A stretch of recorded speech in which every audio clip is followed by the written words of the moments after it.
حضرت انس بن مالک کہتے ہیں میں حضور کے پاس بیٹھا تھا، حضرت عبداللہ ابن عمر بھی بیٹھے تھے، کوئی بات ہو رہی تھی، ایک حجرے میں بیٹھے تھے، دروازے پہ دستک ہوئی، مسند امام احمد میں حدیث ہے، نبی پاک علیہ السلام نے فرمایا انس دروازہ کھولو، دروازے پہ وہ بندہ ہے جس کو اللہ بغیر حساب کتاب جنت عطا فرمائے گا، وہ بندہ ہے دروازے پہ۔ حضرت انس بن مالک کہتے ہیں میں نے دروازہ کھولا تو بندہ دیکھا، غریب سا ایک انصاری صحابی، اور بندہ بڑا سادہ، وضو تازہ کر کے آیا ہے تو پانی کے قطرے داڑھی سے بہہ رہے ہیں، اور چمڑے کے جوتے اس نے لپیٹ کے تو بغل میں چھپائے ہوئے، آ کے اتحیات کی حالت میں بیٹھا، حضور سے دو چار باتیں کی، چلا گیا۔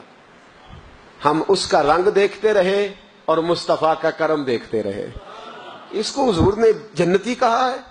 کہتے ہیں اگلے دن اسی ٹائم اسی وقت ہم حضور کے پاس بیٹھے تھے، پھر دروازے پہ دستک ہوئی، حضور نے فرمایا دروازہ کھولو، دروازے پہ وہ بندہ ہے جسے اللہ بغیر حساب کتاب جنت عطا فرمائے گا، بغیر حساب۔ کہتے ہیں دروازہ کھولا اور جیسے ہی میری نظر پڑی، بندہ بھی وہی ہے جو کل آیا تھا اور انداز بھی وہی ہے جو کل تھا، اسی طرح پانی کے قطرے، اسی طرح جوتے بغل میں، السلام علیکم، کل حضور فلاں بات کی تفصیل پوچھنی مجھ سے رہ گئی تھی، غلطی ہوگی، دوبارہ آیا ہو۔ اس نے اپنی گفتگو کی، چند جملوں میں بات سمیٹی، چلا گیا۔ فرماتے ہیں اتفاق کی بات کہ دن تیسرا، بندے بھی ہم دونوں، میں اور عبداللہ ابن عمر، حضرت انس بن مالک کہتے ہیں دونوں بیٹھے تھے، سیم ٹائم سیم ڈے، پھر دستک ہوئی، حضور نے فرمایا دروازہ کھولو، اور مسکرا کے فرمایا دروازے پہ وہ بندہ ہے جسے اللہ بغیر حساب کتاب جنت عطا فرمائے گا۔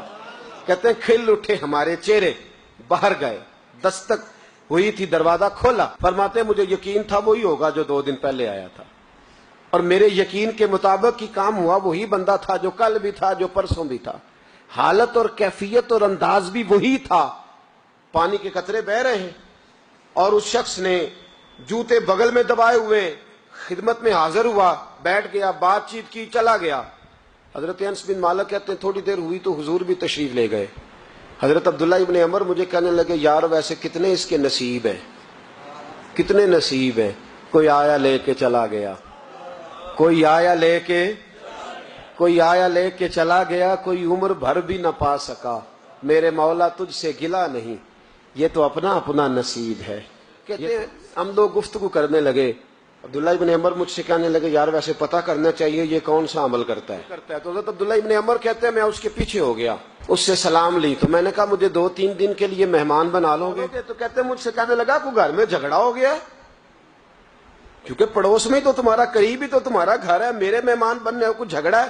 تو میں نے کہا چلو ایسے ہی سمجھ لو، پر مجھے مہمان بنا لو۔ کہتے ہیں میں 3 دن اور 3 راتیں اس شخص کے ساتھ رہا، وہ کتنا صدقہ کرتا ہے میں نوٹ کرتا رہا، نماز کتنی پڑھتا ہے، اس کا کیا، میں چاہتا تھا کہ وہ عمل مجھے ملے جس کی برکت سے مصطفیٰ نے اسے 3 مرتبہ جنتی فرمایا ہے، تاکہ وہ کیفیات مجھے بھی ملیں۔ حضرت عبداللہ ابن عمر کہتے ہیں کہ میں نے کوئی خاص چیز نہیں دیکھی، وہ عشاء پڑھتا تو فجر تک بستر پہ کروٹیں لیتا، اور میں الحمدللہ اٹھ کے تہجد بھی پڑھتا، نوافل بھی پڑھتا۔ کہتے ہیں وہ 1 سپارہ پڑھتا، میں 3 پڑھتا۔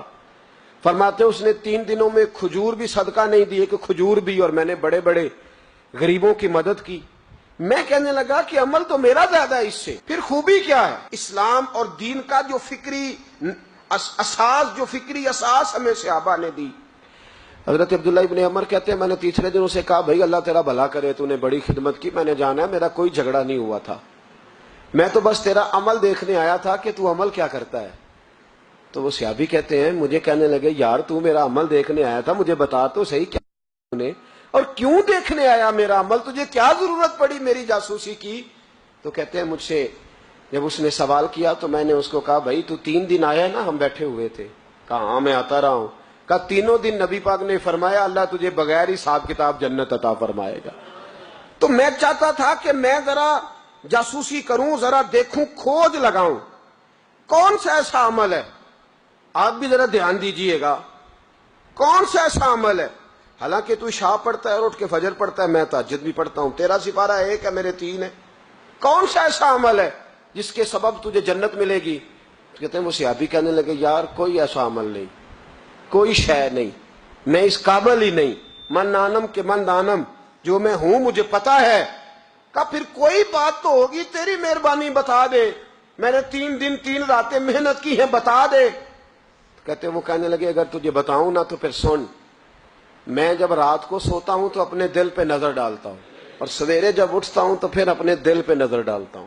فرماتے ہیں الحمدللہ میرے دل میں کسی کا حسد نہیں ہے، کسی کے بارے میں کوئی کینہ نہیں ہے، کوئی کسی کے بارے میں میل نہیں، میں اللہ کے ہر بندے کے بارے میں سوچ، نظریہ، فکر اچھی رکھتا ہوں۔ اور فرمایا میں تیرے بارے میں بھی عبداللہ یہی سوچتا ہوں کہ تو مجھ سے زیادہ نیک ہے۔ الحمدللہ اس وقت بھی میرا ذہن یہ ہے کہ انس بن مالک مجھ سے زیادہ پرہیزگار ہے، اس وقت بھی میری سوچ یہ ہے کہ محبوب کے سب صحابہ میں سب سے کمزور میں ہی ہوں۔ نابد عبداللہ ابن عمر کہتے ہیں میں نے اس کا ہاتھ چوما، میں نے کہا سمجھ آ گئی ہے، تیرا نظریہ، تیری سوچ پکی اور سچی مسلمان ہے، تو دل اور روح کا مسلمان ہے، تو نظر اور روح کا مسلمان ہے۔ یہ سبب ہے کہ اللہ کے رسول نے زمین پر چلتے ہوئے بھی تجھے 3 دفعہ جنت کی بشارت عطا فرما